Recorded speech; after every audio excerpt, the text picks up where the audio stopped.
Guys, आज हम लोग केस डिस्कस करेंगे जिसका सब्जेक्ट है श्यामलाल यादव राम भाऊ वर्सेज एसराम लोदगर पवार।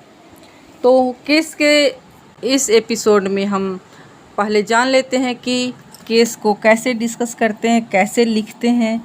तो सबसे पहले हम लोग श्यामलाल यादव राम भाऊ वर्स अपीलियंट यानी कि अपीलार्थी वर्सेज यशराम लोदकर पवार उत्तरार्थी यानी कि प्रतिवादी। अब आता है रेफरेंस यानी कि संदर्भ है AIR 1954 नागपुर 334 जिसका सब्जेक्ट था यह वाद विनिर्दिष्ट अनुतोष अधिनियम की धारा 15 पर आधारित है और इस केस का तथ्य फैक्ट्स ऑफ द केस यानी कि वाद के तथ्य क्या क्या हैं, चलिए जानते हैं। फर्स्ट, वादी श्यामलाल यादव राम भाऊ ने प्रतिवादी यशराम लोदकर पवार के विरुद्ध विनिर्दिष्ट अनुतोष पालन का दावा किया। सेकेंड फैक्ट है, वादी ने वाद पत्र में कहा कि प्रतिवादी ने उसके हक में 18.34 एकड़ भूमि 7,500 रुपये में बेचने की संविदा की थी।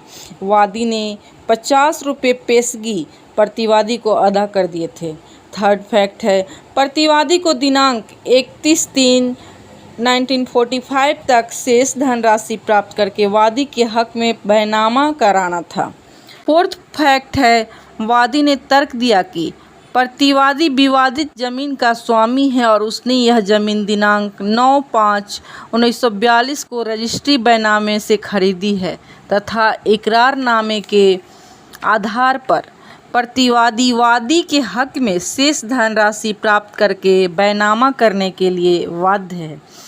फिफ्थ पॉइंट है यानी कि फैक्ट है, इस संबंध में प्रतिवादी ने लिखित कथन दायर किया कि जिसमें उसने अभिकथित किया। फर्स्ट, प्रतिवादी ने मैनेजर के रूप में वादी के हक में विवादित जमीन को बेचने का करार किया था। सेकेंड पॉइंट है, वादी ने प्रतिवादी के ऊपर अनुचित दबाव डालकर यह करार लिखवाया था। यह वादी पर बंधनकारी नहीं है। बचाव में यह भी कहा गया कि युक्त संपत्ति हिंदू संयुक्त परिवार की संपत्ति है तथा प्रतिवादी वैधानिक रूप से बिना वैध आवश्यकता के बेच नहीं सकता है। तो इस तरह से गाइज यह केस ट्रायल कोर्ट में जाता है। जैसा कि मैंने आपको बताया था, सबसे पहले ट्रायल कोर्ट में केस जाता है, उसके बाद हाई कोर्ट के बाद जाता है सुप्रीम कोर्ट। तो यह ट्रायल कोर्ट में केस जाता है, वहाँ पे सुनिए क्या होता है। विचारण न्यायालय द्वारा वादी का दावा खारिज कर दिया गया तथा इस संबंध में तर्क दिया गया कि प्रतिवादी समस्त जमीन को बेच नहीं सकता है क्योंकि वह हिंदू संयुक्त परिवार की संपत्ति थी एवं प्रतिवादी द्वारा संपत्ति परिवार के मैनेजर द्वारा खरीदी गई थी। इस तरह से केस हाई कोर्ट जाता है। वादी ने विचारण न्यायालय यानी कि ट्रायल कोर्ट द्वारा पारित डिक्री के विरुद्ध उच्च न्यायालय में अपील दायर की। अपीलार्थी के अधिवक्ता की ओर से यह तर्क प्रस्तुत किया गया कि प्रतिवादी की संपत्ति संयुक्त हिंदू परिवार की संपत्ति नहीं है। वादी द्वारा किए गए बयान में वादी ने माना है कि प्रतिवादी अपने लड़कों के साथ संयुक्त रूप से रहता था। प्रतिवादी ने संपत्ति परिवार की संपत्ति को बेचकर प्राप्त धन से खरीदी थी, अतः इसे संयुक्त परिवार की संपत्ति समझा जाएगा। यह निश्चित सिद्धांत है कि वह संपत्ति जिसे परिवार की संपत्ति से या उसकी सहायता से खरीदा गया वह संयुक्त परिवार की संपत्ति मानी जाएगी। वाद यह नहीं है कि प्रतिवादी विवादित जमीन को वैध आवश्यकता के लिए बेचना चाहता था। अपीलार्थी की ओर से सिर्फ यह तर्क दिया गया था कि प्रतिवादी ने कुटुंब के प्रबंधक के रूप में नहीं अपितु पिता की हैसियत से यह करार किया था, अतः वादी विनिर्दिष्ट अनुतोष पालन की डिक्री पाने का अधिकार है। प्रतिवादी ने विचारण न्यायालय तथा अपीलीय न्यायालय के समक्ष यह तर्क प्रस्तुत किया कि यह वाद विनिर्दिष्ट अनुतोष अधिनियम की धारा 15 के अंतर्गत खारिज होना चाहिए क्योंकि वाद पत्र में तैयार तथा इच्छुक की तरह कोई कथन नहीं है। लेकिन न्यायाधीशों ने कहा कि वाद पत्र में ऐसे कथन थे।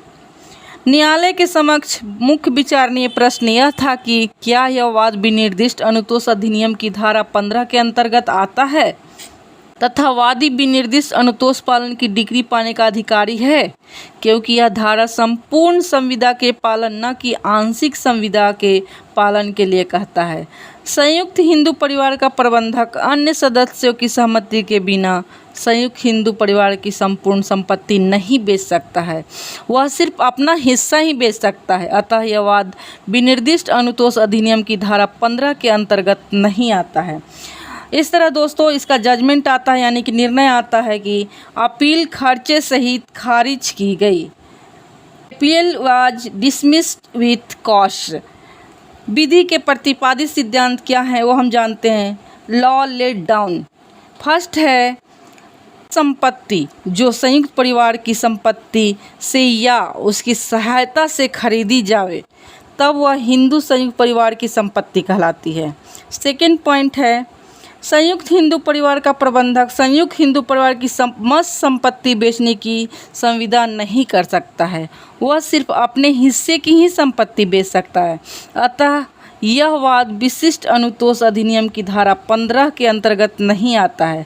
वाद इस आधार पर खारिज नहीं किया जा सकता है कि वाद पत्र में विशिष्ट शब्दार तथा इच्छुक शब्द का वर्णन नहीं था। इस तरह से यह केस डिस्कशन ख़त्म होता है।